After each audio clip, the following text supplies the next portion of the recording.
আসাম জিঅ'গ্ৰাফিৰ কেইটামান MCQ question লৈ আহিছো। তো ভিডিঅ'টো আৰম্ভ কৰোঁ।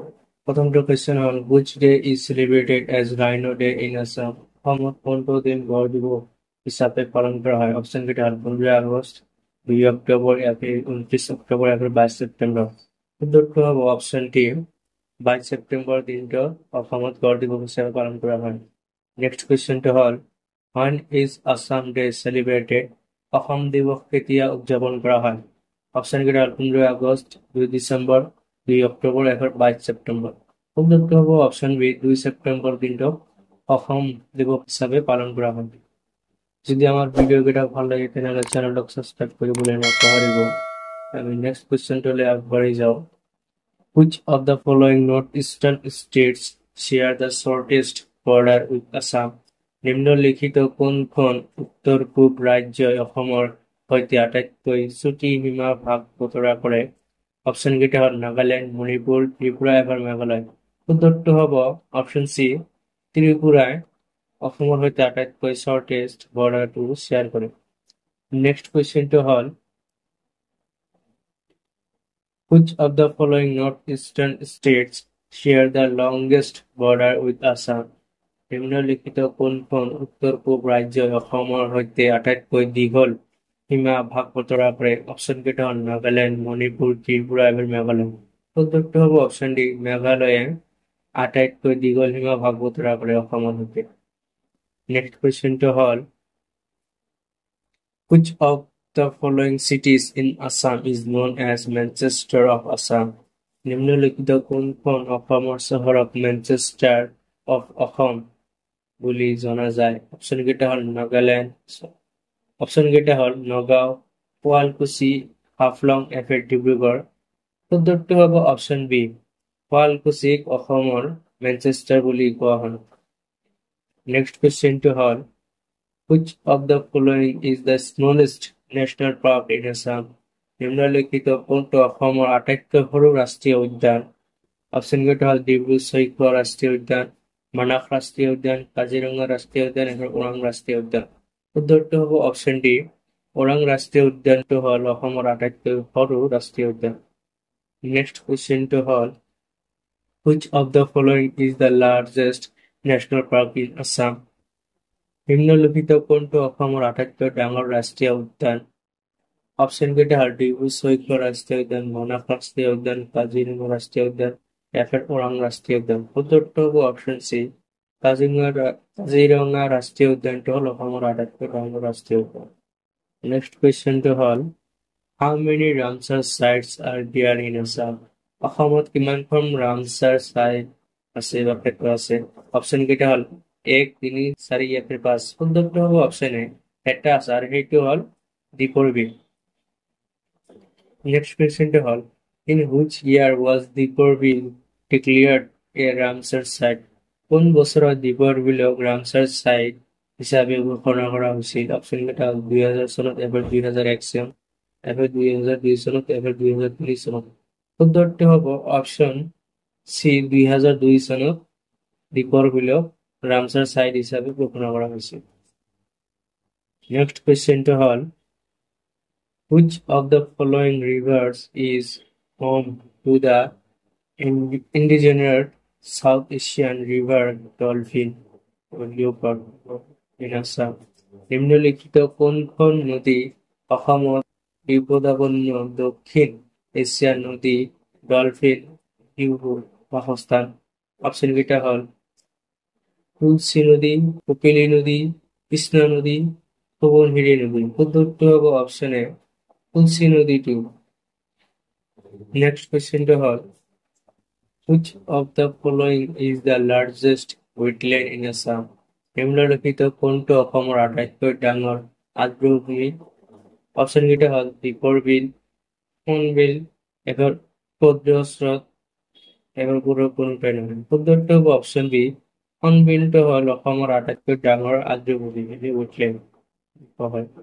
নেক্সট কুৱেশ্যনটো হ'ল which of the following is the largest lake in Assam? নিম্নলিখিত কোনটো অসমৰ আটাইতকৈ ডাঙৰ স্ৰোত? অপশ্যন কেইটা হ'ল দীপৰ বিল, সোণবিল, পদ্ম স্ৰোত, এবাৰ কোনোটাই নহয়। উত্তৰটো হ'ব অপশ্যন বি, হৰ্নবিল হল অসমৰ আটাইতকৈ ডাঙৰ স্ৰোত। নেক্সট কুৱেশ্যনটো হ'ল Hornbill lake is located in which district?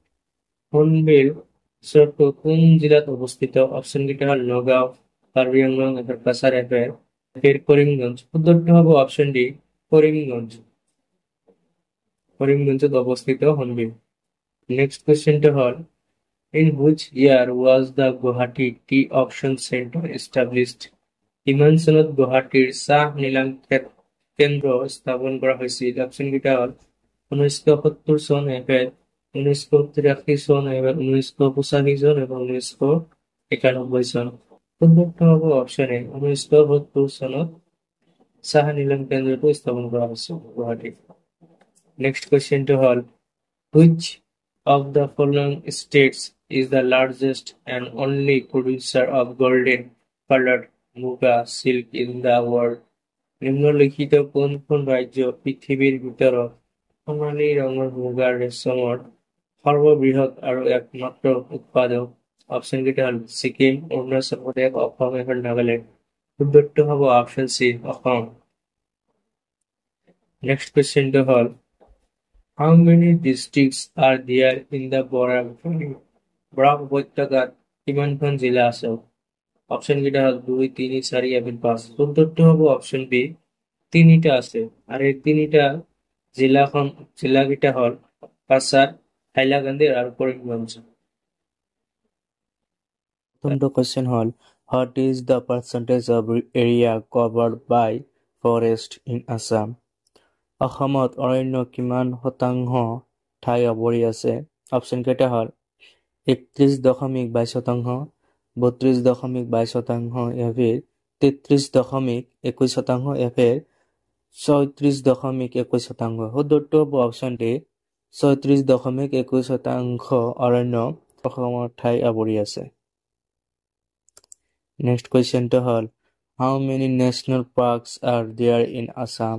অসমৰ ৰাষ্ট্ৰীয় উদ্যান কেইখন? অপশ্যনকেইটা হ'ল 4, 5, 6, 7। শুদ্ধটো হ'ব অপশ্যন ডি 7খন। Next question who is known as the waterman of India? ভাৰতৰ ৱাটাৰমেন হিচাপে কাক জনা যায়? অপশ্যনকেইটা হ'ল সুন্দৰলাল ভাগুনা, যাদৱ পায়ং, ৰাজেন্দ্ৰ সিংহ, এবাৰ none of them। শুদ্ধটো হ'ব অপশ্যন সি ৰাজেন্দ্ৰ সিংহক ভাৰতৰ ৱাটাৰমেন হিচাপে জনা যায়।